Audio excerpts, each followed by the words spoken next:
Ele era tido como um soldado mais fraco, mas depois de quase morrer num ataque de monstro, engole um parasita alienígena que lhe dá a capacidade de se transformar num monstro mais forte. A história começa num mundo dominado por criaturas aterrorizantes, os Kaiju.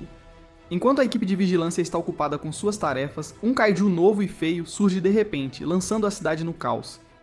Enquanto alarmes de emergência soam por toda parte, avisando os cidadãos para correrem ao abrigo mais próximo, a equipe de investigação rapidamente avisa a base que o alvo mais recente está indo de Yadubashi para Yamashita Town e parece medir cerca de 60 metros de comprimento com um nível de fortaleza de 3.6. Enquanto o Kaiju reptiliano avança pela cidade, a força de defesa se prepara para a batalha, e desta vez é a terceira divisão que é chamada para a ação. Minichiro, a comandante da terceira divisão, lidera o ataque e salta direto de um helicóptero, enfrentando a besta semelhante a um lagarto em combate. Sua equipe a segue de perto para dar apoio, e sem perder um segundo, ela dispara um tiro que derruba a criatura com um único golpe limpo. Os fluidos corporais do Kaiju explodem no impacto e espirram por toda parte, transformando toda a área numa bagunça nojenta. Assim que a força de defesa acaba com o monstro, é hora de alguém lidar com as consequências. É quando nosso protagonista de meia-idade, Kafka Hibino, aparece comendo um hambúrguer enquanto observa por um telescópio a favela imunda que ele e sua equipe estão prestes a limpar. De um lado estão os heróis celebrados que são cobertos de aplausos e admiração, enquanto do outro estão esses trabalhadores de limpeza que não recebem nenhum aceno de respeito. Ainda assim, Kafka vê isso como seu próprio tipo de batalha contra os Kaiju, e sente um estranho orgulho em fazê-lo. Ele envia uma amostra da criatura para a unidade de tecnologia antes de voltar ao seu trabalho nojento mais necessário. Lá, um dos caras se descuida um pouco e um pedaço do monstro explode, causando uma lesão superficial a um novato. O chefe da equipe de limpeza então se vira para Kafka e o manda ir para a seção de intestinos, já que estão com falta de pessoal lá. Kafka claramente acha a ideia nojenta e resmunga sobre isso, mas no momento em que ele entra, é óbvio que o cara é um profissional total quando se trata de lidar com um trabalho tão nauseante. Mais tarde naquele dia, quando Kafka volta para casa, ele se joga direto na cama sem pensar duas vezes. A tarefa nojenta com a qual ele estava preso o deixa enjoado, e enquanto tenta se distrair, ele liga a TV, onde Mina está sendo elogiada como uma heroína nacional pela mídia. A visão dela o leva de volta a uma época em que ele estava ao lado dela, fazendo promessas ousadas de que os dois eliminariam todos os Kaiju juntos. Acendendo um cigarro, ele se senta ali, absorvendo a amargura daqueles sonhos que nunca se concretizaram. Eventualmente, ele desliga a TV e solta um grito frustrado. Mas depois de um segundo, ele se recompõe e tenta se convencer de que mesmo limpar a bagunça é um trabalho importante. No dia seguinte, Kafka sobe em sua scooter e vai para o trabalho com a cabeça latejando loucamente. Assim que ele chega, ele se encontra com seus colegas de trabalho e é apresentado a um novo recruta chamado Reno Ichikawa. O cara chamado Takeda menciona a Reno que Kafka uma vez teve o mesmo sonho de se juntar à força de defesa, mas acabou desistindo. Reno olha rapidamente para Kafka e pergunta com um tom sério por que ele jogou a toalha. Kafka então compartilha o quão duro ele se esforçou para aquele objetivo, até que a dura verdade o atingiu de que suas habilidades tinham limites, e diz que Reno provavelmente entenderá isso também quando ficar mais velho. Mas Reno não aceita, recusando o que ele chama de desculpa esfarrapada, e afirma firmemente que nunca recuará assim. Ele sai para se trocar enquanto Kafka fica ali, claramente irritado com a atitude do garoto. Mais tarde, quando as tarefas são anunciadas, Kafka sente uma breve faísca de excitação ao ouvir que o novato está sendo encarregado da limpeza grotesca de intestinos. Mas essa excitação rapidamente desaparece no momento em que ele descobre que ficou preso ao mesmo trabalho nojento novamente. Quando finalmente fazem uma pausa do trabalho pesado, Kafka se joga ao lado de Reno para comer, mas o pobre novato parece completamente enojado e nauseado. Quando Kafka pergunta o que há de errado, Reno admite que não tem muito apetite. Sem perder um segundo, Kafka joga uma garrafa de multivitamínico para ele, dizendo que aquilo é exatamente o que Reno precisa se quiser sobreviver ao dia no trabalho. Então Kafka tira alguns protetores nasais e persegue Reno, tentando enfiá-los enquanto causa uma grande comoção. Eles continuam trabalhando até o anoitecer, e quando o turno finalmente termina, Reno se aproxima de Kafka. Fiel ao seu jeito otimista de sempre, Kafka assume uma postura de boxeador e pergunta se Reno está ali para se vingar. Em vez disso, Reno agradece e menciona que o limite de idade para o recrutamento da força de defesa foi elevado para 33, o que significa que ainda há esperança para alguém como Kafka aos 32. Reno aponta que viu a tristeza de Kafka quando ele falou em desistir. Assim que Reno se vira para sair, Kafka sorri e o agradece, chamando-o de um cara legal. De repente, um kaiju desonesto aparece e abre sua boca enorme, mirando engolir Reno inteiro de uma só vez. No último segundo, Kafka se joga, salvando o garoto, mas caindo com força no processo. Ele convence Reno a correr enquanto ele mantém o monstro distraído, agindo como isca. O monstro o persegue por uma rua estreita enquanto ele corre, finalmente quebrando uma janela de vidro e saltando de um prédio. Naquele momento, Kafka se lembra da época com Mina, quando ambos perderam tudo pro Dankaiju. Ele tenta levantar o ânimo brincando que tudo o que realmente se importava era terminar alguns jogos antigos de Nintendo Pokémon. Sentados juntos em um penhasco com vista para suas casas arruinadas, eles gritam em uníssono que querem se tornar oficiais da Força de Defesa e transformam isso em uma rivalidade amigável para ver quem se tornará o oficial mais legal de todos. De volta ao presente, Kafka lamenta seus fracassos enquanto o monstro continua se aproximando dele. Ele finca uma barra e se mantém firme, mirando nas pernas do kaiju na tentativa de decapitá-lo, mas a besta o joga para o lado com força brutal, deixando-o gemendo de dor. Ele luta para se levantar, apenas para o monstro abrir sua boca enorme novamente, quase o engolindo inteiro. Nesse momento, Reno salva o dia atacando a criatura com uma arma que ele havia trazido. Kafka grita com ele, perguntando por que ele apareceu, e Reno responde que já notificou a Força de Defesa e insiste que nunca poderia se tornar um verdadeiro oficial se apenas deixasse um amigo morrer. Essas palavras ecoam os velhos sonhos de Kafka, dando-lhe força para se levantar. Bem quando o monstro se prepara para acabar com Reno, Kafka reúne toda essa coragem e grita, parecendo que está prestes a se transformar em um super-herói ou algo assim. Mas antes que ele possa terminar, um tigre salta de repente e derrota o Kaiju Emir II. Mina aparece atrás do tigre, ordenando a todos que cuidem dos feridos. Após serem resgatados, Kafka e Reno são levados ao hospital, onde ficam lado a lado, conversando como velhos amigos. Reno diz a Kafka que se não fosse por ele, ele já estaria morto, elogiando o quão legal ele é e insistindo que ele deveria se tornar um oficial de defesa. Kafka dá um soco na própria cabeça, repreendendo-se por ter ignorado seu sonho o tempo todo e finalmente decide tentar novamente. Mas assim que a esperança começa a surgir, um kaiju voador semelhante a um inseto aparece diante dele. Kafka grita enquanto o monstro anuncia que encontrou seu alvo, e antes que ele possa reagir, a criatura entra na boca de Kafka. Ele sente uma dor intensa, e quando Reno o verifica, o que ele encontra não é Kafka, mas um kaiju humanoide com uma aparência legal. Ambos ficam chocados com o que Kafka se tornou, mas Kafka tenta tranquilizar Reno de que ele ainda é Kafka e não um kaiju. Antes que possam processar o que está acontecendo, um velho chega, abalando a todos da cabeça aos pés, e rapidamente liga para a Força de Defesa para relatar o aparecimento de um kaiju dentro do hospital, mesmo que seja a última coisa que ele faça antes de bater as botas. A história volta a uma época em que Mina e Kafka sentam lado a lado na biblioteca, rindo de livros antes que tudo desse errado. Kafka nervosamente pede a Mina para não contar à mãe dele que ele lê mangás, dizendo que se ela descobrir, todo o bairro saberá em minutos.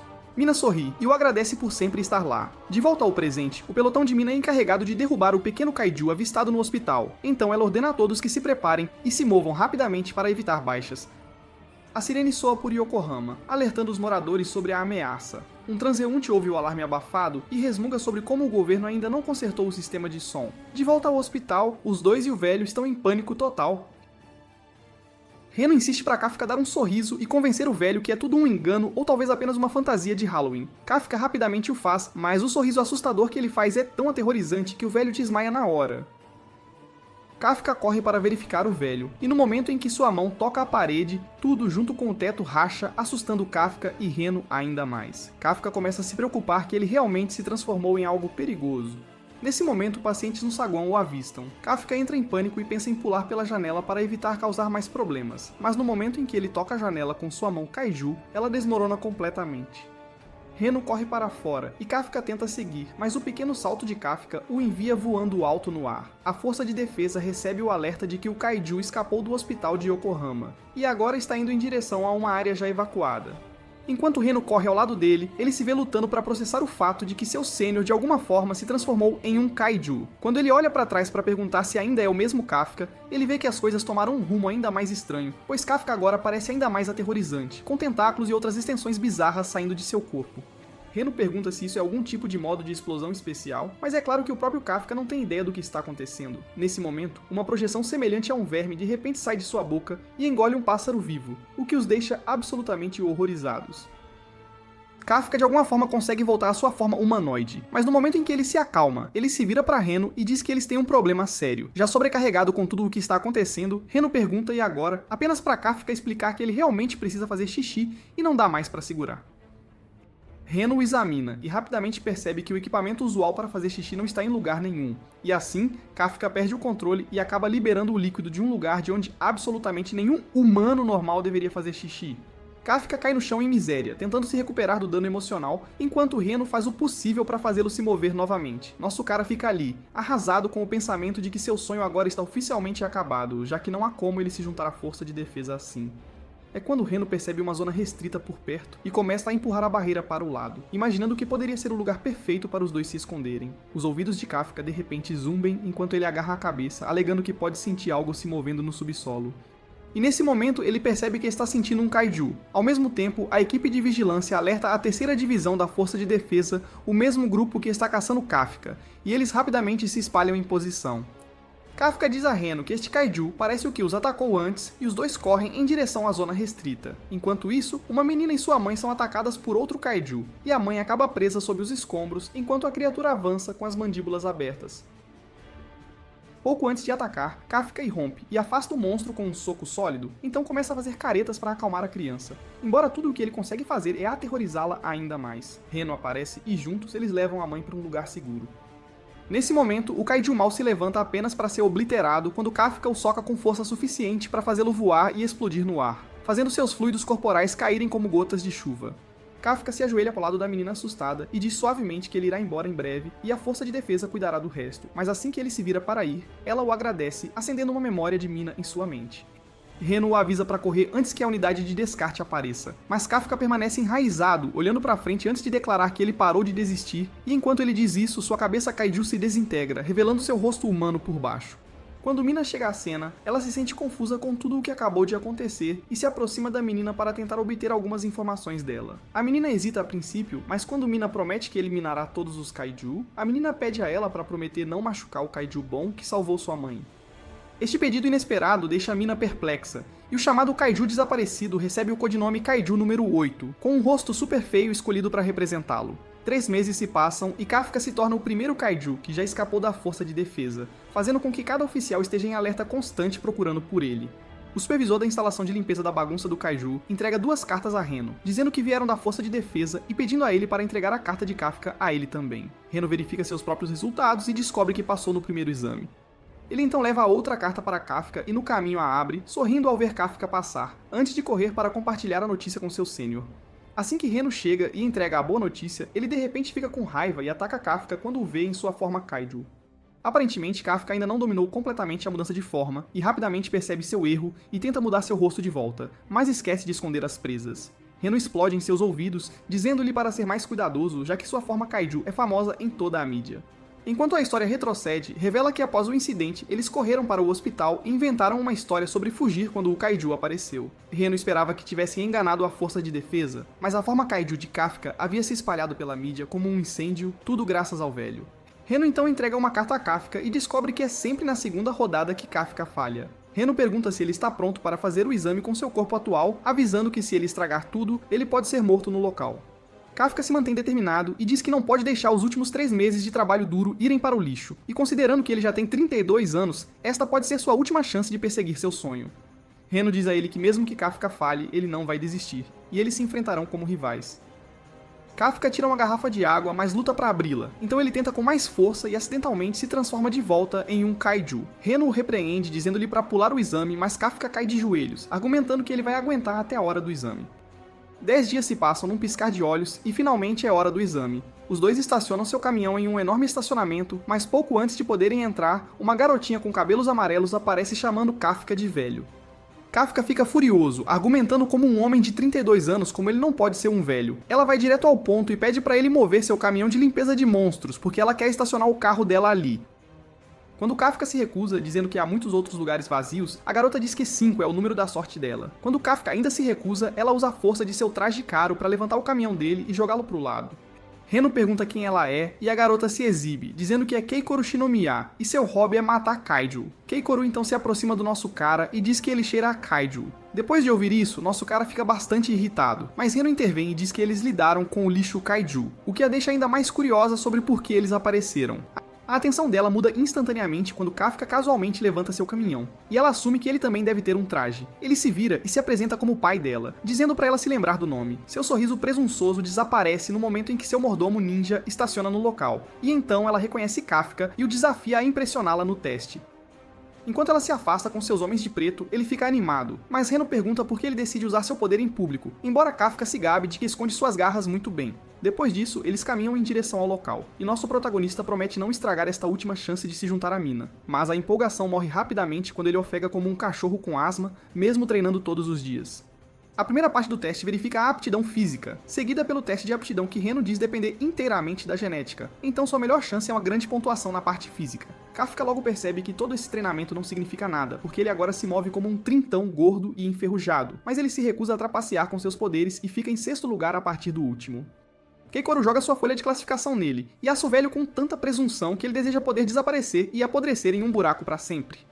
Reno fica chocado que Kafka evita usar poderes nenhuma vez, então Kafka explica que se sente injusto com os outros e então reclama sobre como ele poderia destruir a todos, se usasse apenas 1% de seu verdadeiro poder. Enquanto isso, Shoshiro mostra uma lista dos candidatos, e assim que Mina avista sua paixão de infância, ela pede a ele para dar suas opiniões. Ele diz que de todos eles, os que chamam a atenção são Izumo Haruchi, que destrói a todos na universidade, depois Haru, que tem dentes selvagens e músculos sérios, e finalmente Kaguragi, que deu as costas aos militares para se juntar à força de defesa Kaiju. Por último, em sua lista está a prodígio de 16 anos, vinda direto da Califórnia, da Terra da Liberdade, que pulou séries com seu talento insano, Shinomiya Keikoru. Enquanto ela anda por aí, parecendo toda presunçosa, Hyaru jura que vai esmagá-la completamente enquanto Izumo e Kaguragi decidem esperar para ver o que ela traz para a mesa. Reno aponta que a competição parece realmente difícil, e quando Keikoru pergunta se ele agora vê a grandeza dela, ele assegura com espanto até que seus guardas o destroem por tocar uma garota pura com aquelas mãos de velho.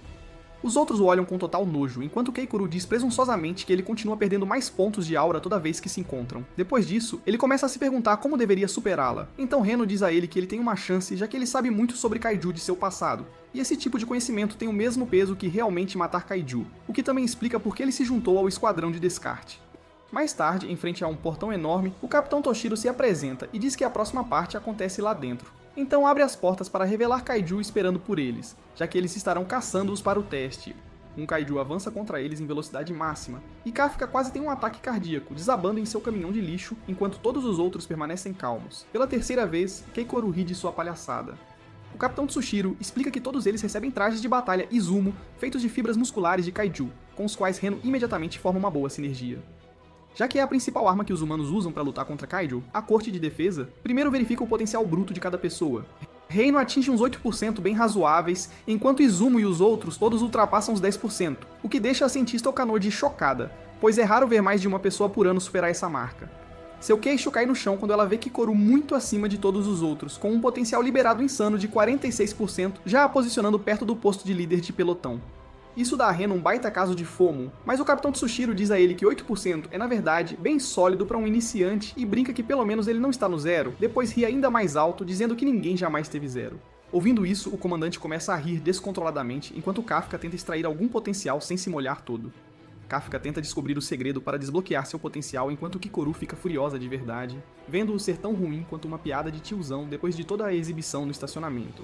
Assim que todos vestem seus trajes, o Capitão Orochimaru, versão econômica, anuncia que o teste deles vai começar agora. Ele explica que há 36 Kaiju de pequeno porte e um chefe Honju de grande porte escondidos pela cidade, e todos estão equipados com rifles anti-Kaiju para caçá-los, claro. Drones seguem cada candidato e ativam um escudo de defesa assim que a situação fica perigosa demais, o que também significa uma eliminação instantânea. Depois disso, a rodada tem início e Keikoru passa por todos como se fosse a dona do pedaço, então começa a acumular abates sem o menor esforço, apenas para se exibir, claro.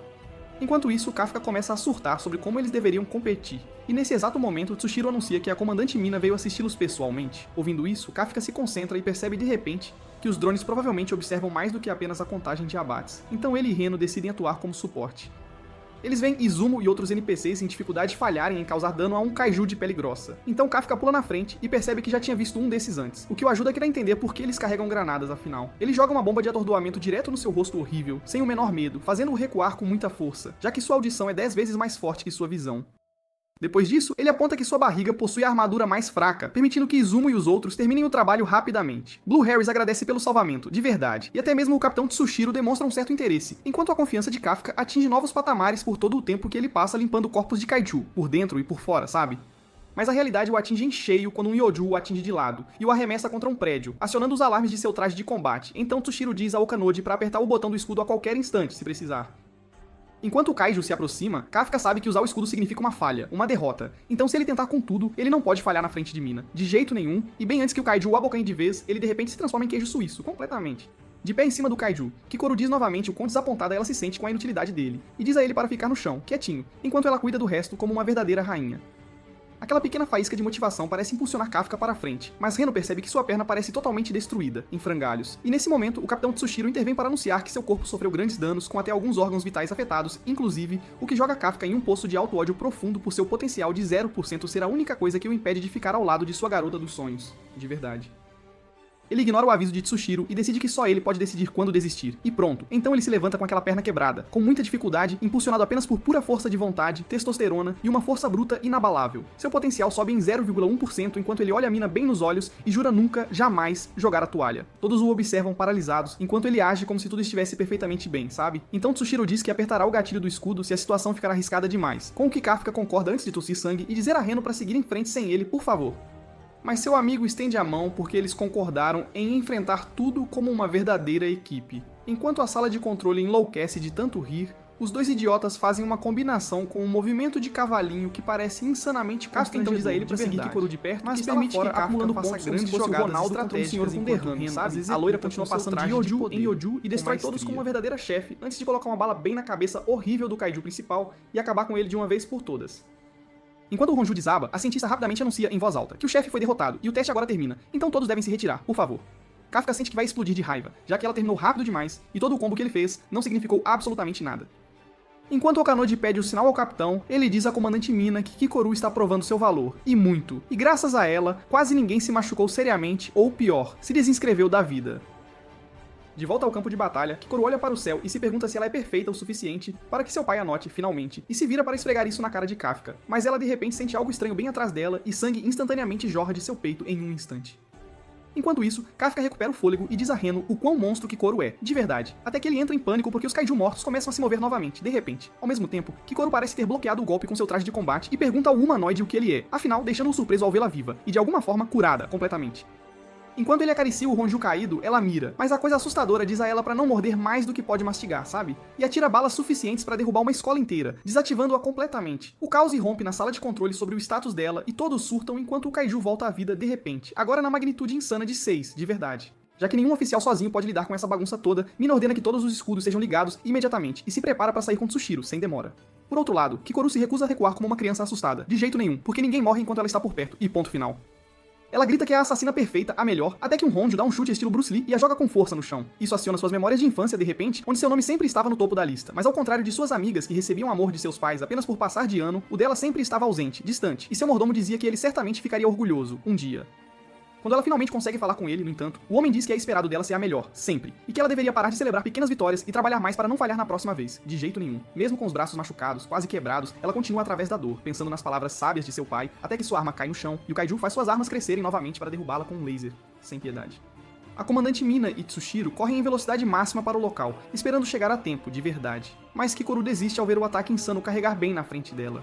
Ela se despede e diz ao pai que sente muito por não ter sido sua garota perfeita quando o Honju dispara com a explosão, com toda a força. Mas então, a última pessoa que ela espera aparece, com um sorriso estúpido no rosto. Ela fica ali, como uma boneca de pano, completamente, observando-o entrar em modo de transformação total e parecer incrivelmente legal, de verdade. Enquanto isso, os outros correm para a segurança, o mais rápido possível, e Reno ajuda onde pode, claro, até que alguém os avisa para não se aproximarem da luta de Kafka, de jeito nenhum. Então ele se vira para seu senpai, que já se foi de repente. Ele fica chocado no início, claro, mas então percebe que é natural, que ele se transformou e foi salvá-la, afinal. Por outro lado, Kikoru pergunta a Kafka quem ele é, afinal, então ele se ajoelha e implora a ela para guardar seu segredo, por favor. Mas diz que primeiro ele tem um não kaiju para derrubar, antes de tudo. De volta à sala de controle, Okanodi alerta a comandante que agora há um kaiju com um sinal de nível 9, de verdade, o que a comandante Mina acha difícil de acreditar porque isso o tornaria o mais forte da história, sem dúvida. Nesse exato momento, Kafka entra em modo Saitama total e carrega porque ele planeja acabar com ele com um único soco. Com apenas um soco, ele eviscera a alma inteira daquele kaiju, como um verdadeiro chefe, e então se banha no sangue de seu inimigo, sem hesitar, enquanto Kikoru o observa em choque, completamente. Kikoru se pergunta se ele é apenas um velho senil, de verdade, enquanto ele fatia um Yoju que rastejava atrás dela, e diz a ela que ela ficará bem, com um sorriso mais caloroso em seu rosto, algo que seu pai nunca havia mostrado a ela, de verdade. Enquanto ele a repreende por correr tantos riscos, Reno chega e diz a mesma coisa a ele. Enquanto os dois discutem como um casal, de verdade, ela desaba de cara no chão, completamente. Algumas horas depois, o capitão Tsushiro e Mina chegam ao local e se sentem confusos, sem entender o que poderia ter causado tal caos. Afinal, enquanto Okanodi relata que os últimos 3 candidatos também saíram vivos, por sorte. Tsushiro diz que duvida que até Kikoru possa fazer isso, de verdade, e aponta que o dano se parece muito com a cena de 3 meses atrás, sabe? Mais tarde, Kafka está deitado enfaixado no hospital e se sente irritado porque Kikoru recebe o melhor tratamento enquanto ele só é remendado, de qualquer jeito. Ainda assim, ver todas essas lendas por perto o lembra, de repente, que sempre há alguém melhor que ele por aí, em algum lugar, mas ele afirma que isso só o motiva ainda mais. Sem saber que Mina está do lado de fora, ouvindo cada palavra, atentamente. Ela então entra e o agradece por ter carregado Kikoru antes de sair rápido, sem demora, enquanto Kafka se contém de dizer o nome dela até que ele conquiste um lugar ao lado dela, de verdade. Enquanto isso, na UTI, Kikoru se sente inquieta com seu pai, de repente, e pula pensando que vê sua sombra, por um instante. O Capitão Tsushiro a agradece por ter salvado vidas, o que a faz pensar em Kafka, claro. Ainda assim, quando ele pergunta se ela não fez isso, ela admite que sim, de fato. Por outro lado, o kaiju humanoide fica surpreso ao ouvir, de repente, que não houve mortes depois de reviver o Honju, de verdade, e supõe que os chamados capitães das notícias devem ser bem fortes, afinal, e então mostra interesse no kaiju número 8, que foi mencionado.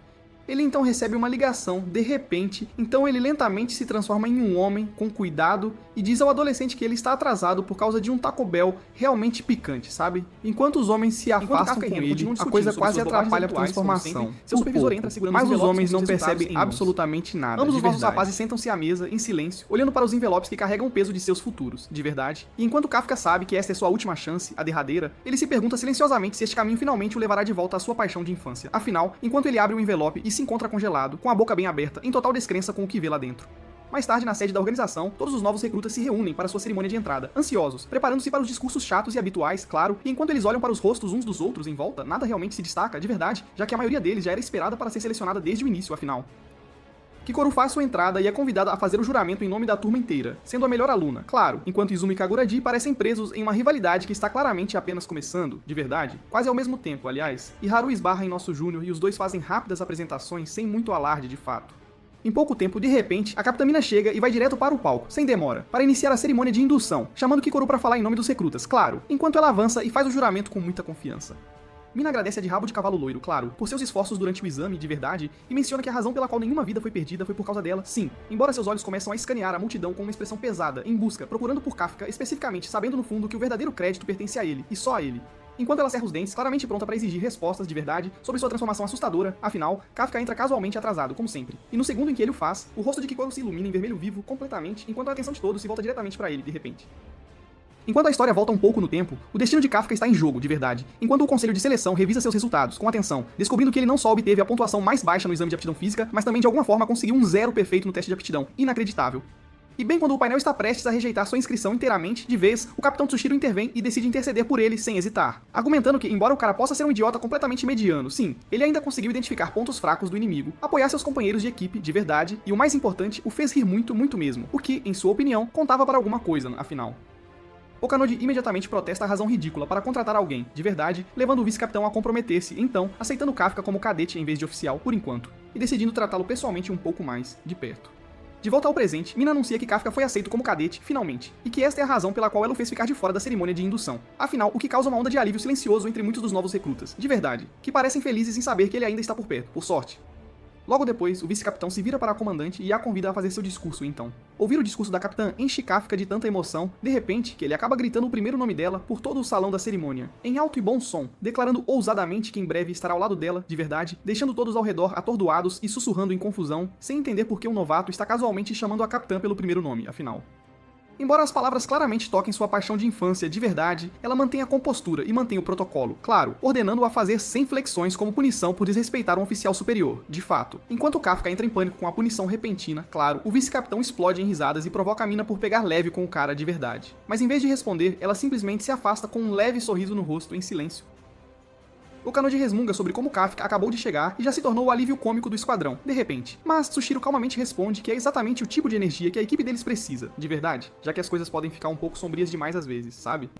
No entanto, por trás dessa desculpa leve, na verdade, reside a verdadeira razão pela qual Tsushiro trouxe Kafka pra cá, que remonta à época em que receberam um sinal de kaiju de fortitude 9.8 de repente, e os sinais vitais de alguém desapareceram no exato momento, sabe? Deixando-o desconfiado de que Kafka poderia ser algo muito mais incomum do que aparenta, de verdade. E então ele decide mantê-lo por perto e observar com atenção.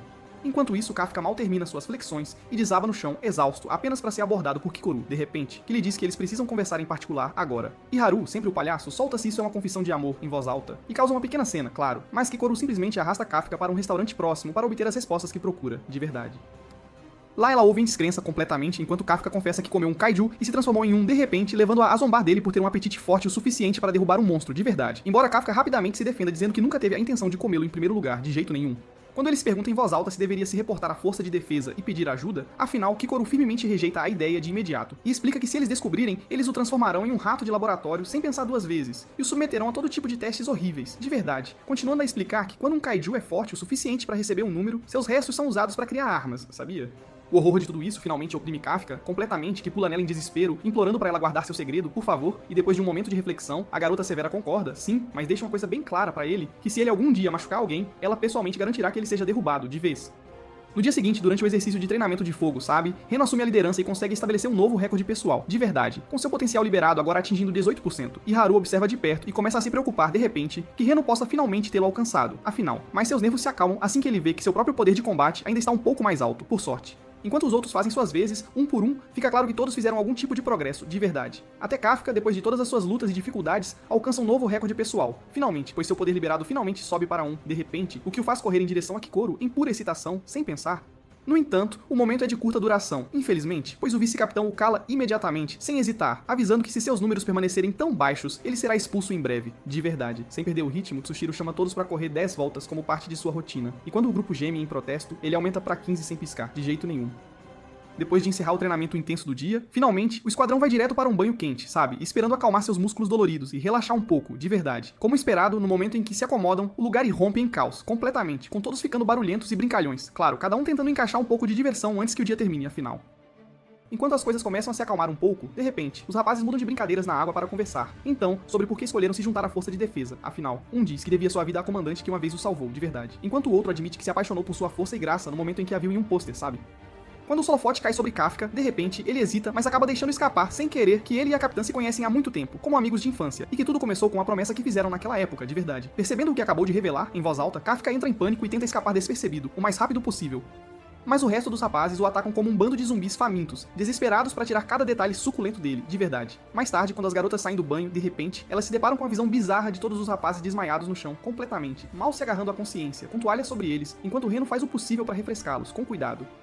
Acontece que a ideia brilhante de ficar no banho quente por tempo demais saiu pela culatra, sabe? Deixando todo o esquadrão completamente exausto e espalhado como macarrão cozido demais, de verdade. Dias se passam enquanto todo o pelotão suporta um treinamento difícil e extenuante todos os dias, sem parar. Eles se esforçam em todos os tipos de exercícios, sem parar, enquanto ainda encontram tempo para se divertir entre eles, claro. Uma noite, depois que todos foram para a cama, finalmente, Kafka fica na biblioteca queimando a pestana, estudando. Tsushiro aparece e pergunta se todo esse esforço é para a capitã de verdade. Kafka se distrai perguntando-se como ele descobriu, afinal, e o vice-capitão explica que o ouviu conversando no banho sem querer, lembrando de que cada palavra dita neste dormitório é gravada, sabia?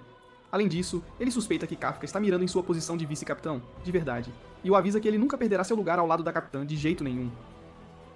Enquanto Tsushiro se vira para sair, de repente, o alarme soa e ele diz a Kafka para se preparar, rápido, porque já é hora de sua primeira missão, afinal. Na sala de operações, a comandante Mina pede uma atualização à cientista com urgência enquanto drones voam ao redor, instando os cidadãos a evacuarem do desastre, imediatamente.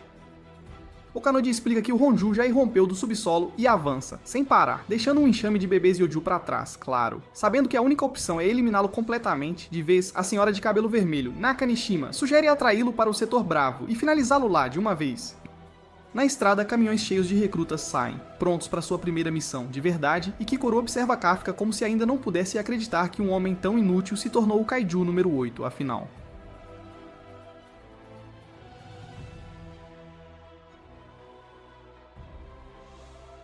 Mais tarde, Kafka se posiciona enquanto todos os recrutas observam silenciosamente, com atenção, a enorme besta vindo em sua direção, sem parar. O Capitão Tsushiro diz a eles que o verdadeiro problema é que ele produz bebês mais rápido que o Dogecoin de Elon. De verdade, então o trabalho deles é garantir que nenhuma dessas criaturas cruze o posto de controle, de jeito nenhum. No final, ele deixa claro que oficiais superiores já estão posicionados à frente, claro, o que significa que os recrutas são a última linha de defesa, de verdade. Depois de verificar que ninguém tem perguntas, ele continua, e diz a eles para irem lá e provarem seu valor, de uma vez. Algum tempo depois, o Kanodi menciona que a comandante Mina precisa de 8 minutos para chegar ao seu local de acampamento, sabe? Depois de ouvir isso, Kafka diz a Reno que ele está determinado a provar seu valor desta vez, de verdade, já que ele sabe que não terá outra chance se for demitido em 3 meses, de jeito nenhum, e mesmo que suas pernas estejam tremendo, ele admite que está honestamente animado sim.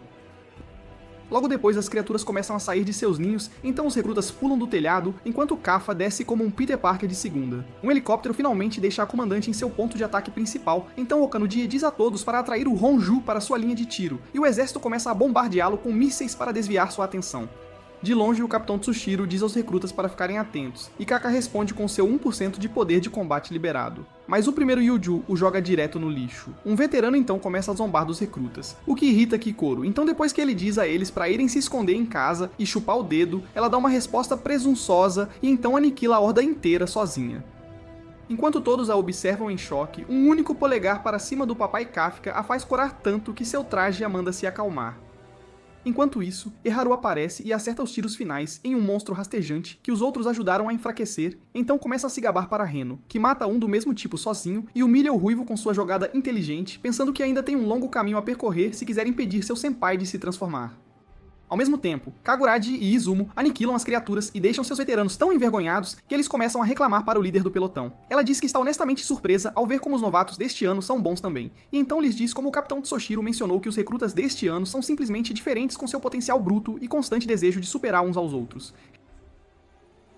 Relatam que tudo está correndo bem em todos os setores. Kaka se sente aliviado e irritado por ainda ser completamente inútil, mas ele se lembra do conselho de seu veterano para ficar seguro e usar seus pontos fortes. Então ele choca a todos ao cavar o corpo do monstro cogumelo e cortar mais fundo para encontrar o núcleo, apenas para perceber que não está no local usual. Logo depois, ele percebe algo estranho e relata ao Capitão Tsushiro que o ponto fraco está na lateral, mas também aponta que eles têm bolas, o que significa que se não destruírem todos, muitos mais monstros surgirão. Impressionado com a informação, Soshiro lhe dá um tapinha e diz a Okonodi para espalhar a notícia rapidamente. Sentindo-se orgulhoso de sua contribuição, Kaka corre para se tornar ainda mais útil e ganhar um lugar ao lado de Mina. Mas assim que ele entra na zona, uma explosão massiva interrompe seus pensamentos. O chefão finalmente chega ao local certo, então os militares o bombardeiam enquanto soldados de infantaria dão fogo de cobertura para mantê-lo no lugar. De um telhado, a comandante monta seu grande blaster preto, e após a liberação, lembra da promessa de Kafka de ser um soldado mais legal, decidindo exibir sua aura. Enquanto a arma carrega e ela mira, Soshiro diz a Kaká para ficar atento enquanto o míssil brilhante rasga o fungo gigante, deixando-o cheio de buracos. Os olhos de Kaká simplesmente saltam quando ela dispara um segundo tiro para finalizá-lo, e então acerta um terceiro só para ter certeza. Todos na sala de controle celebram, mas quando ela pede uma quarta liberação e Okonodi retruca, ela o lembra que não é um pedido. Kaka fica igualmente impressionado com as vibrações descoladas de Mina. Então Shoshiro pergunta se ele realmente acha que é digno de estar ao lado dela, ao que ele presunçosamente pergunta porque Temuha Hachimaru pensa que ele sequer chega perto. Shoshiro admite que não é tão bom quanto ela e diz que embora ela seja ótima em explodir os grandes, ele prova que não há praticamente ninguém mais mortal do que ele em lidar com alvos médios a pequenos, enquanto ele fatia o monstro rastejante que o emboscava como sushi. Kafat fica chocado, nem mesmo vendo sua katana enquanto o capitão diz que ele vem de uma família de samurais, então ele interrompe a conversa dizendo que agora que a mãe está morta, é hora dos bebês invadirem. O exército de monstros cogumelo bebês surge sem parar como um carro de palhaço. Então Shoshiro diz aos novatos que é a hora deles brilharem e darem um jeito no lixo, o que intimida um pouco Izumo. Vendo-os amarelar, os veteranos começam a provocá-los, então Nakanoshima entra em cena e acende um fogo nos dois melhores recrutas que saem, mesmo enquanto a cientista observa que eles estão quase sem energia e funcionando no limite, o que é exatamente o que Soshiro pensa que revela aqueles aptos a serem capitães. Embora Kokoro seja o único digno até agora, ele vê Reno como um forte segundo colocado e Hyaru também percebe isso. Com isso, os dois partem para caçar monstros, mas no caminho eles avistam um homem em um uniforme de equipe de limpeza. E quando Hyaru pergunta por que ele não evacuou, o homem começa a divagar sobre seu plano sendo arruinado e se pergunta se alguém na equipe de defesa tem conhecimento profundo de kaiju, antes de se virar e perguntar se os meninos sabem algo sobre isso com fumos por todo o rosto. Um pouco mais longe, os antigos colegas de trabalho de Kafka e Reno da empresa de limpeza estão reunidos em torno de um telescópio, tentando vislumbrar seus ex-companheiros de equipe. O caos no campo de batalha deixa claro porque todas as empresas de limpeza de Tóquio e Kanagawa foram convocadas. O supervisor deles chega e pergunta sobre o novo recruta, e Takuda brinca casualmente que o cara deve ter se trancado no banheiro novamente. Enquanto isso, aquele mesmo novo recruta, que na verdade é o assustador kaiju humanoide disfarçado, está agora parado bem na frente de Haru e Rino.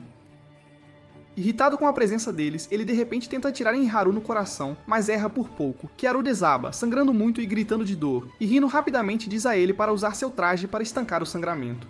Nesse momento, o monstro revela sua verdadeira forma, a mesma que havia derrubado Kikoru anteriormente. Reno se apressa para contatar o quartel-general para pedir reforços, apenas para perceber que a criatura já cortou todos os sinais na área.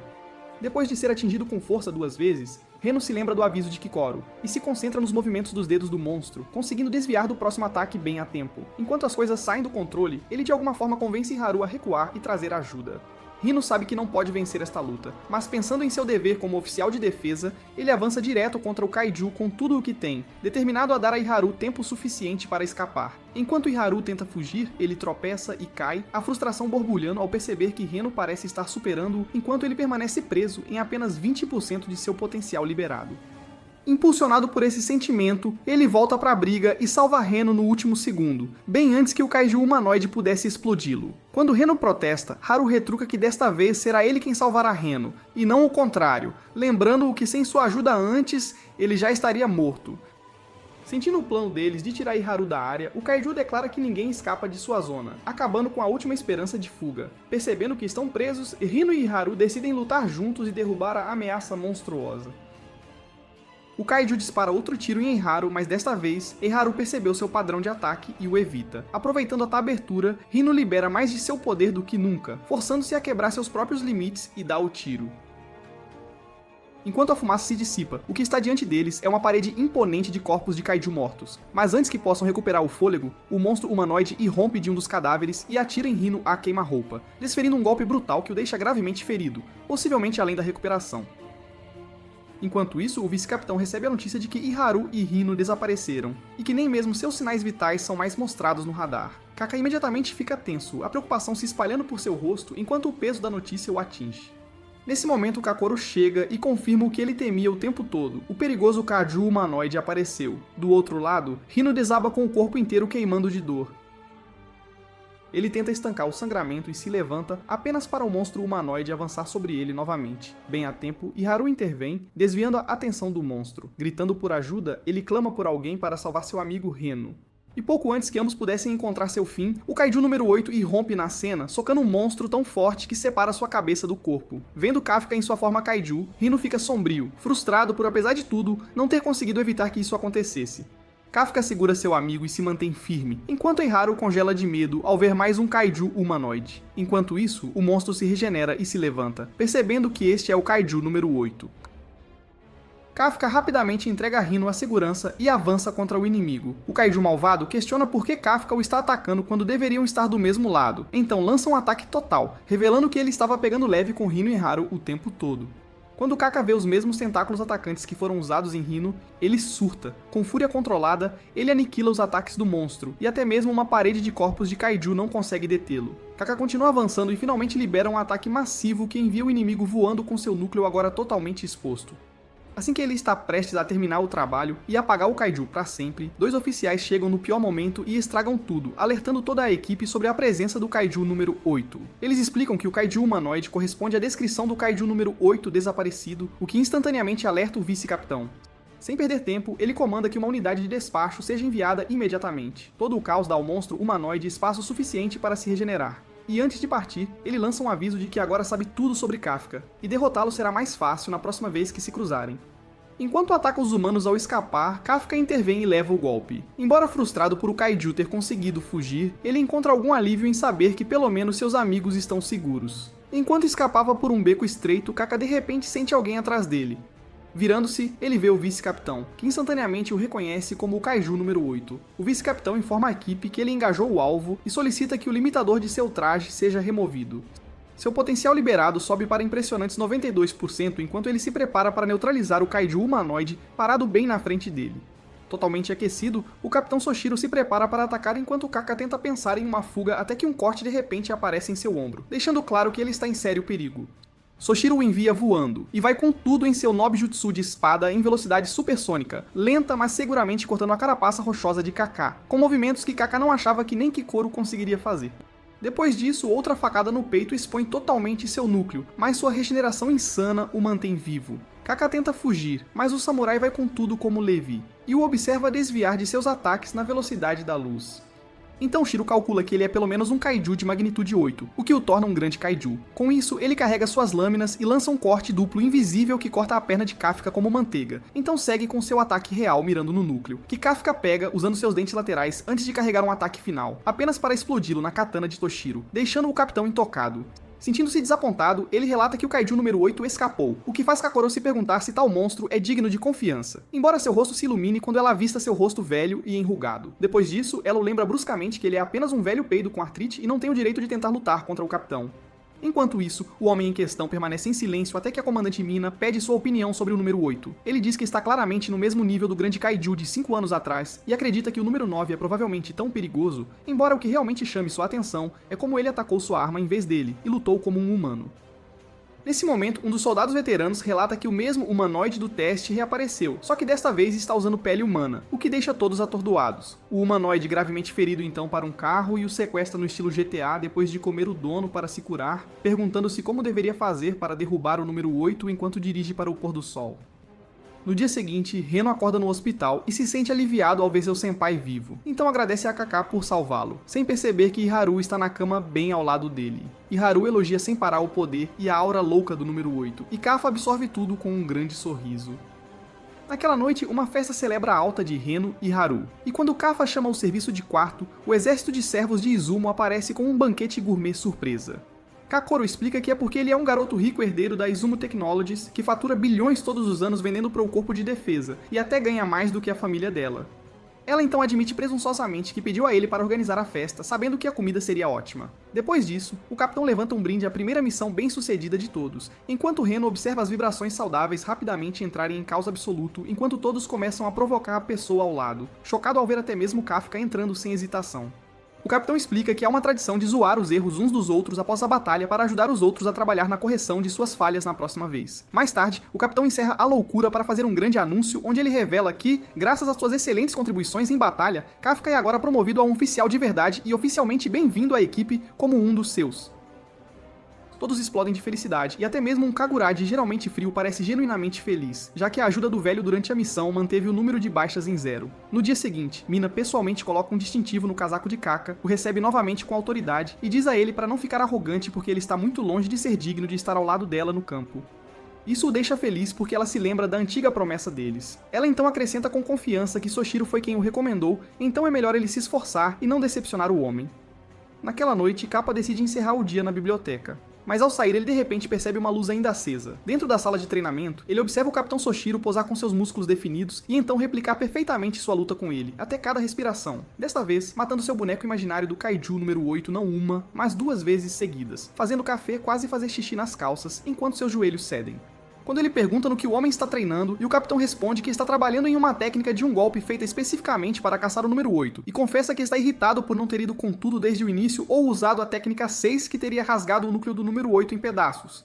Ele continua dizendo que não há ninguém além dele que possa derrubar um grande kaiju como o número 8. Então, em seus olhos, ele é o único homem para o trabalho. Enquanto isso, bem acima das nuvens, um bando inteiro de pássaros monstros liderados por um humanoide com aparência demoníaca se prepara para atacar a base.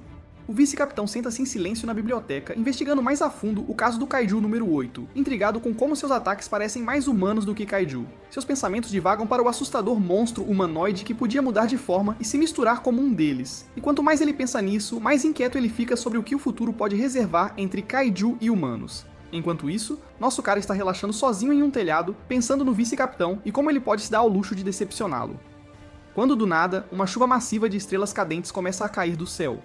As estrelas cadentes acabam sendo kaiju, e em pouco tempo elas invadem a base inteira. Para piorar as coisas, cada uma delas tem um nível de fortitude acima de 6, e é classificada como Honju, tornando-as longe de serem ameaças comuns. Com o capitão atualmente ausente, Shoshiro os assume e ordena que todos se posicionem, percebendo que os kaiju parecem estar mirando a base diretamente desta vez. O fato de tantos terem aparecido juntos, apesar de geralmente atacarem sozinhos, torna as coisas suspeitas.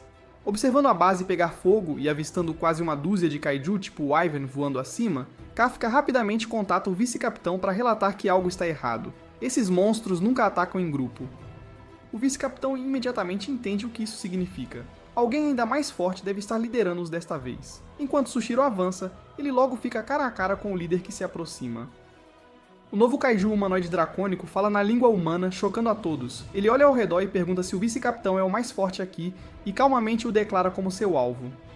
Soshiro é imediatamente notificado de que essa criatura tem um nível de fortitude de cerca de 8.3, colocando-o na classe Daikaiju. Sem hesitação, o vice-capitão entrega a responsabilidade de lidar com os outros kaiju aos seus subordinados e se prepara para enfrentar esta nova ameaça sozinho. O Daikaiju de repente avança, e Soshiro mal consegue desviar de seu golpe poderoso. A besta ruge comandos para os outros kaiju, assumindo o controle total do campo de batalha, e então avança novamente com velocidade aterrorizante. Um único olhar é suficiente para o Sr. Shiro entender que um único golpe direto poderia acabar com tudo para ele. Ele tenta cortar a pele do monstro apenas para perceber o quão impossivelmente dura ela é. Enquanto o resto da equipe enfrenta os outros kaiju, nosso guia rapidamente os contata, apontando que os monstros têm a pele mais fina nas costas e são mais vulneráveis ali. A equipe tenta ajustar sua estratégia, mas os kaiju começam a coordenar uns com os outros, tornando difícil chegar por trás deles. Nesse momento, a prodígio loira chega e revela sua nova arma, cortando um kaiju com facilidade. Alguns dias antes, ela havia solicitado uma arma personalizada, algo normalmente reservado para o capitão. Mas a equipe abriu uma exceção e criou uma foice adaptada especificamente para seu estilo de combate. Meina a entregou pessoalmente a ela, e a anunciou formalmente como membro da força principal, classificando-a em terceiro lugar no pelotão, logo após o vice-capitão. Quando Kikora viu a arma pela primeira vez, ela zombou de sua aparência, chamando-a de feia e alegando que não combinava com ela de jeito nenhum. No entanto, ao usá-la com precisão, ela liberou 2 novos ataques devastadores que rasgaram as fileiras inimigas com estilo. Enquanto a luta esquenta, a Terreno consegue se manter, impressionando Kikoro com seu crescimento e garra, enquanto os dois formam uma dupla inesperadamente perfeita no campo de batalha. Enquanto isso, do outro lado, o vice-capitão começa a fraquejar sob a pressão implacável do Daikaiju, através do terceiro portão. O Daikaiju, agora o reconhecendo totalmente como um rival digno, rosna que devorará Soshiro para se tornar ainda mais forte. Com um golpe devastador, o monstro envia o vice-capitão voando, mas Soshiro consegue cortar um de seus membros. Do outro lado, Kaka corre para salvar uma oficial de um ataque repentino de kaiju, e quando parece que ele não vai conseguir a tempo, ele usa um pouco de suas pernas de kaiju para alcançá-la bem a tempo, puxando a garota chamada Minase para a segurança. Minase pergunta se ele finalmente pegou o jeito de seu traje e Kaka responde com um polegar para cima confiante. Mas antes que possam relaxar, outro kaiju os mira. Felizmente Kekuru salta e o derruba, protegendo ambos. Nesse exato momento, eles recebem a notícia de que os oficiais superiores de folga retornaram à base para auxiliar, elevando instantaneamente o ânimo de todos. Enquanto isso, lá na frente de batalha do Daikaiju, o vice-capitão avisa ao kaiju Dragoide que ele escolheu a equipe totalmente errada para se meter. Ele prende o monstro num confronto brutal, cortando pelas fendas do seu exoesqueleto. Usando isso como uma distração, ele engana o Daikaiju, fazendo-o pensar que está mirando em seu ponto fraco, apenas para desferir seu golpe final com toda a força. Por um instante, parece que a batalha acabou, mas o Daikankyu se regenera rapidamente, sorrindo enquanto afirma estar gostando da luta com seu rival escolhido. O vice-capitão então avança, rompendo as defesas da besta e finalmente expondo seu núcleo, embora ele se surpreenda bastante ao ver como é pequeno. Sem perder tempo algum, Soshiro libera seu 8 cortes em uma tentativa final para obliterar a criatura. A equipe começa a torcer, acreditando que a ameaça foi neutralizada, mas Soshiro os avisa que, na verdade, ainda não acabou. Até mesmo Kaffa, ainda em sua forma humana, começa a sentir a presença do monstro de alguma forma. Enquanto o vice-capitão observa, o kaiju incha e se transforma numa nova forma massiva, tipo um daqueles vilões que ganham poder no desenho dos Power Rangers. Sua força sobe para 9, enquanto solta um rugido cada vez mais profundo. A cientista percebe que é demais para Soshiro lidar sozinho, mas a lenda ainda assim volta e libera sua terceira técnica, fazendo pequenos cortes por todo o corpo massivo, enquanto desvia suavemente dos ataques lentos e pesados do demônio, o que impressiona bastante Okunoji. Ainda assim, ele sabe que aqueles cortes não são suficientes, e assim que ele percebe que precisa atingir o núcleo nas costas do monstro, ele tosse sangue enquanto o traje o avisa para cancelar o ataque máximo, já que está superaquecendo perigosamente. Mesmo assim, ele continua e desvia das bombas pássaro camufladas que formam uma densa cortina de fumaça, dando-lhe a chance de se aproximar sorrateiramente e tentar um golpe nas costas, ou assim ele pensa, até que dezenas de olhos se abrem de repente e a besta desfere um contra-ataque brutal que o arremessa através das paredes como uma bala de canhão, tão forte que seu traje desliga no impacto e instantaneamente recomenda tratamento médico de emergência. Todos na sala de controle pensam que ele está acabado enquanto Soshiro revive sua memória de infância, quando seu pai lhe disse que seu gênio com a lâmina veio um século tarde demais e que ele deveria simplesmente desistir. Ele então age como se tudo estivesse bem e perfeito para todos, chocados antes de lutar para se levantar como um americano obeso. O kaiju número 10 rasga edifícios e se aproxima, então Soshiro decide que vai lutar até cair. Ele enfia suas lâminas gêmeas nele como Zoro em esteroides, mas o monstro se cura na hora e ri de sua espadinha, que ele já sabe ser fraca, já que praticamente todos na família e na força de defesa lhe disseram que suas habilidades com a espada são inúteis comparadas a armas de fogo. Mas a comandante Mina era diferente, no sentido de que ela realmente gostava de como ele era bom com sua coisinha, porque era exatamente o que ela precisaria se eles enfrentassem um inimigo muito pequeno e ágil para ela explodir e destruir. Aquele único momento em que ela confiou nele para ser seu protetor lhe dá um novo e poderoso impulso. Então ele canaliza seu Tanjiro interior e libera a segunda, terceira, quarta e sexta técnica oculta da família Hoshina, embora ele então seja esbofeteado e agarrado mortalmente pelo kaiju tão forte que quase espreme a alma dele. Vendo o capitão a caminho do céu, Kappa perde completamente o controle e pede desculpas a Rino, enquanto começa a se transformar, mas ele é parado no meio do caminho pela voz calma e tranquilizadora da comandante, dizendo a todos para relaxarem. Então Shoshiro dá ao Kaiju número 10 um sorriso presunçoso bem antes de ser bombardeado nas costas. Sacando seu grande blaster preto, Mina dispara outro tiro em seu rosto feio e gritante, mas acaba errando, então ela recua enquanto ele lança os pássaros kamikaze direto em seu local de acampamento. Volcanovu relata que o núcleo está em suas costas superiores, mas o capitão sabe que não é brincadeira tentar fazer o grande patife expor seu ponto fraco, então ele corre até o limite e faz cortes profundos em suas pernas como isca, apesar do aviso de Okonobi, mas as feridas desaparecem em um instante. Assim que ele começa a pensar que é inútil, Kikoro aparece por trás dele e mal faz um arranhão na carapaça sólida do monstro. Então o capitão diz a ela para cortar diretamente nas feridas que ele cria, causando um dano crítico pesado e massivo. Aquele único ataque leva seu traje ao superaquecimento total, mas é mais do que suficiente porque a comandante Mina atira direto nas costas do monstro e expõe o núcleo. Vendo isso, Soshiro ordena a todos os soldados que o impeçam de se regenerar enquanto ele epicamente esculpe sua carapaça da cabeça aos pés, e Mina prepara seu próximo tiro. Ele reúne o máximo de força de vontade humanamente possível para aguentar o tempo suficiente, fatiando e picando-o como um chefe absoluto até que ele acaba bem na frente de suas mandíbulas escancaradas, pronto para retribuir o favor. Infelizmente, para o grande chefe final vermelho de desconto, Mina libera 96 e explode o chamado Grande Kaiju em pedacinhos. Assim que tudo acaba, Kaka explode em lágrimas como se tivesse assistido Your Name repetidamente ao ver Kikoru e seus ídolos se saudarem por um trabalho bem feito, exatamente como ele sempre sonhou quando criança. Rino diz a ele para parar de chorar como uma criança e o anima dizendo que isso é apenas o começo para eles. Enquanto isso, a comandante Mina impede Shoshiro de atacar novamente e o ordena a finalmente descansar um pouco. No entanto, seu tigre de repente enlouquece e todos se voltam para a horrível abominação no céu feita de pássaros kamikaze explodindo, que tem uma força explosiva estimada igual a uma bomba nuclear literal.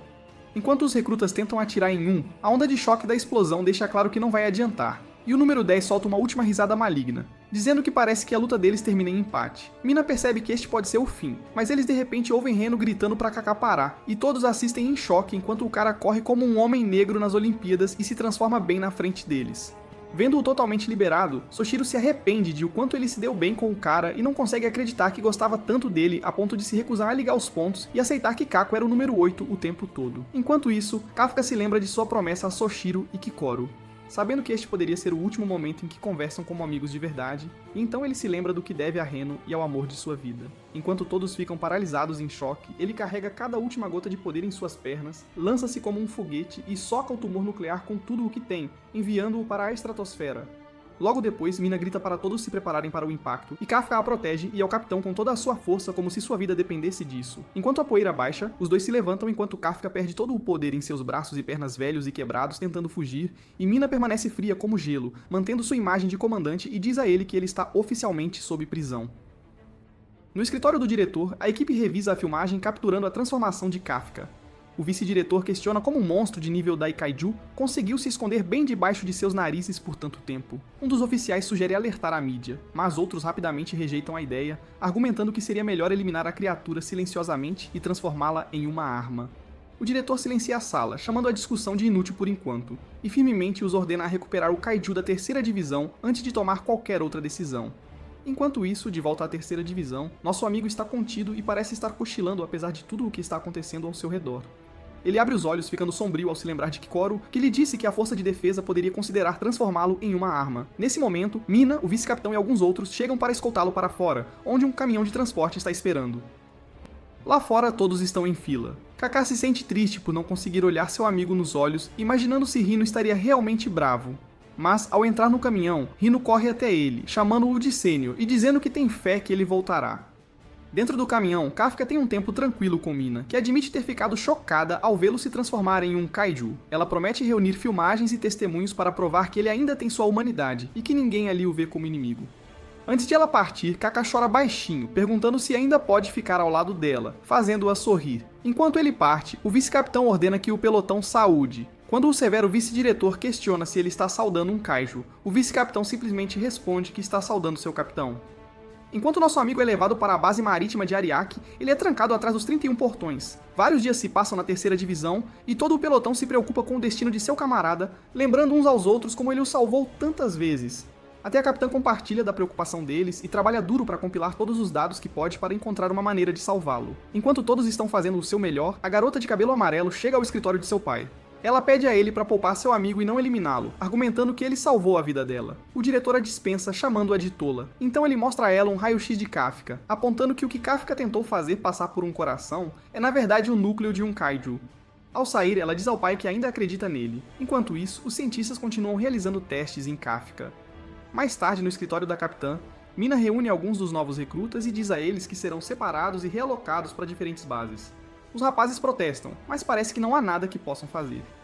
Mais tarde, Izumo ouve Kagigari em uma ligação, pedindo a alguém para salvar Kafka. Após a ligação, Kagigari senta-se ao lado de Izumo e explica que estava falando com um velho amigo comandante.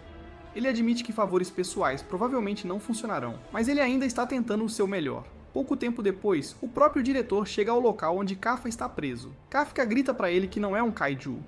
O diretor ordena à equipe que solte as amarras, e quando eles protestam, ele aponta que um kaiju do poder de Kafka poderia facilmente se libertar se quisesse e está apenas parado porque escolhe cooperar. Assim que Kafka é liberado, o diretor imediatamente libera seu fogo e o ataca com tudo, argumentando que nenhum humano poderia suportar um ataque como este. Então, o diretor prepara seu equipamento e se conecta neuralmente com armas criadas a partir do kaiju número 2. Ele exige que Kaká se transforme se não quiser morrer em sua forma humana. Kaká tenta manter a transformação mínima para provar sua humanidade, mas o diretor puxa seu braço kaiju, forçando-o a se transformar ainda mais. De repente, o corpo de Kafka começa a reagir estranhamente como se estivesse atacando um kaiju. O diretor continua pressionando o ataque e finalmente força Kafka a assumir sua forma kaiju completa. Inesperadamente, Kafka perde o controle sobre seu corpo e salta em direção ao diretor para atacá-lo enquanto Keikoru grita para ele recuperar os sentidos. Por outro lado, Ryoma começa a treinar pesado na academia como David Goggins e se esforça para ficar mais forte o mais rápido possível para poder proteger seu senpai. Vendo seus pontos de aura subirem a cada segundo, Hiharu decide pular também, e é quando seus superiores aparecem e dão a notícia de que o destino de Kaka está sendo decidido hoje. E eles até convocaram a comandante Mina para dar um comentário oficial. Enquanto isso, Kaka ruge novamente, mas desta vez, o diretor Shinomiya percebe que seus ataques estão muito mais rápidos e animalísticos. Por dentro, Kaka continua lutando pelo controle enquanto seu corpo ataca o diretor tão brutalmente que ele seria uma panqueca amaldiçoada sem o escudo especial do número 2. Shinomiya revida com um soco explosivo de sua manopla, mirando direto no coração de Kaka, mas o núcleo não está em lugar nenhum. Em vez disso, ele flutua atrás dele e se regenera em um corpo completo que contra-ataca com um soco poderoso o suficiente para destruir a segunda barreira. Os observadores começam a entrar em pânico, mas os velhos permanecem bem calmos, já que esperam que qualquer confronto entre dois kaiju numerados traga pelo menos essa quantidade de caos. Enquanto Keikoru observa com admiração, o homem careca enrugado acha estranho que o pai dela se recuse a terminar a luta e suspeita que ele possa estar testando até onde Kaka pode ir, o que faz Kakura se perguntar se o pai dela realmente deu a Kaka a chance que ela pediu.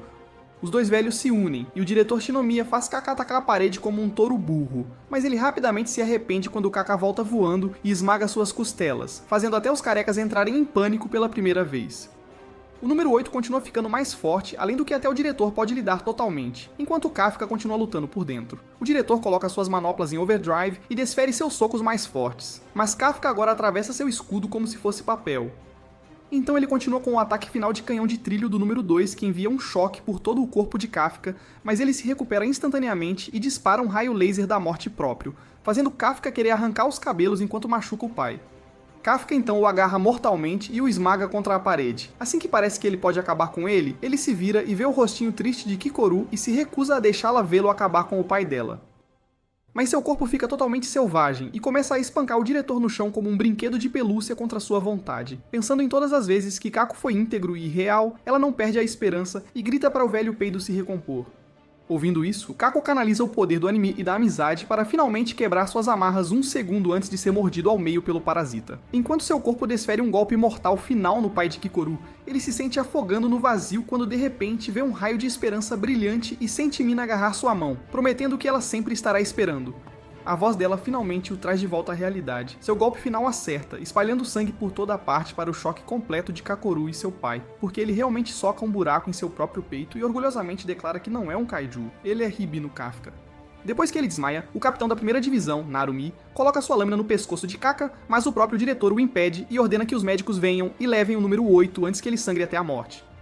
Após o término do exame físico do diretor, a comandante Mina finalmente é chamada para seu comentário oficial como superior de Kaká, e eles fazem questão de mencionar seu passado com ele, deixando dolorosamente claro que já tomaram sua decisão. Ela revida sem hesitação que não se importa se eles veem Kafka como humano ou não, e calmamente relata suas reais contribuições como oficial. Primeiro, ela aponta como ele era mais frágil que o ego deles durante a primeira grande missão, mas sua descoberta de órgãos reprodutivos acabou sendo uma mudança de jogo massiva.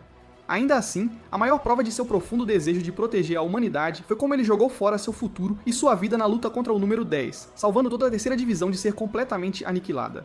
O velho começa a tagarelar que ele trapaceou usando poderes kaiju imundos, e argumenta que um novato como ele não poderia saber tanto a menos que fosse um kaiju sujo. Surpresa, Mina admite que seu potencial liberado é infinitamente maior do que o que suas cabeças carecas e sem cabelo podem conceber, e que ele só passou sob condições especiais depois de falhar no exame 12 vezes. Mas sua dedicação por si só prova seu valor, e ele continuou até o fim amargo, mesmo depois de cometer um erro e se transformar no próprio monstro que jurou apagar. Tendo ouvido a opinião dela, o diretor Shinomiya a manda sair, e depois que ela sai, todos os Diggers se voltam para ele e pedem a luz verde para aprovar a execução de Kikuru. Enquanto ele pronuncia sua decisão em voz baixa com um olhar de arrependimento nos olhos, Kaka se lembra da época em que estava indefeso, e jurou a Mina que se vingaria do Kaiju. E agora é tarde demais quando ele tem o poder. Mais tarde ele abre os olhos no hospital e quase morre de ataque cardíaco ao ver o pai de Kakura ao lado dele, e então agradece aos céus por não ter que enfrentá-la em seu funeral. Percebendo sua confusão, o diretor explica que ele estaria morto com certeza se não tivesse um núcleo onde seu coração costumava estar, e acrescenta que o conselho o declarou oficialmente um kaiju. Ele se opôs a usar Kafka como material de arma, e recebeu uma tonelada de críticas quando convenceu os velhos que mantê-lo controlado é muito mais útil, agora que a Corte de Defesa está enfrentando sua ameaça mais forte de todos os tempos. No final, Kafka orgulhosamente declara que ainda é um oficial e promete provar que pertence ao curso de defesa. Vendo a mensagem de que ele não será executado, Mina realmente sorri pela primeira vez em muito tempo. A notícia também se espalha rapidamente por toda a terceira divisão, e todos eles celebram alegremente que seu velho favorito ainda está vivo e bem. Enquanto isso, de volta ao antigo local de trabalho de Kaka, seus antigos colegas são completamente derrotados por um cara misterioso chamado Número 9, que tem subido nos rankings recentemente. É revelado que ele é o kaiju humanoide que pensa ter decifrado a inteligência da humanidade. Ele então casualmente menciona que agora tem o layout completo do corpo de defesa, e eles estão finalmente prontos para executar seu plano. Nesse momento, uma figura sombria avança e declara que é hora de os kaiju recuperarem o poder de seus irmãos caídos. É aqui que esse vídeo termina, lembre-se de curtir e se inscrever no canal. Obrigado por assistir e nos vemos na próxima.